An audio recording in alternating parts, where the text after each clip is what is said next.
मराठी भाषा दिन. मराठी भाषा ही आपली मायबोली आहे. तिचा गौरव आणि सन्मान करण्यासाठी दरवर्षी 27 फेब्रुवारीला मराठी भाषा गौरव दिन साजरा केला जातो.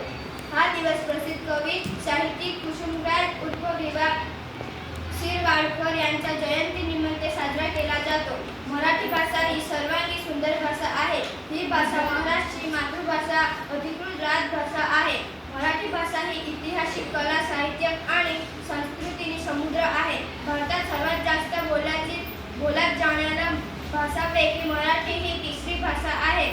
संत तुकाराम, संत ज्ञानेश्वर, पु. ल. देशपांडे, कुसुमराज या सर्वांनी अनेक महान साहित्यिकांनी मराठी भाषेचा गौरव वाढवला आहे. आजच्या काळातही मराठी साहित्य, नाटके, चित्रपट, गाणे तसेच भजन, कीर्तन, बावडे यामुळे मराठी भाषेचा लोकप्रियता टिकून आहे. आपण सर्वांनी मराठी भाषेचा अभिमान बाळगला पाहिजे. शुद्ध आणि सुंदर मराठीत बोलते, वाचते आणि लिहिले पाहिजे. आपल्या मातृभाषेचा सन्मान राखावा ही आपले कर्तव्य आहे. मराठी भाषा दिन आपल्या भाषेचे महत्त्व सांगतो. आपण सर्वांनी आपल्या भाषेचा प्रचार व प्रसार केला पाहिजे. माय मराठी, सात मराठी, भाषाचा भावार्थ मराठी, बात मराठी, सात मराठी. जगण्याला या भव्य मराठी. छत्रपती शिवाजी महाराज की जय.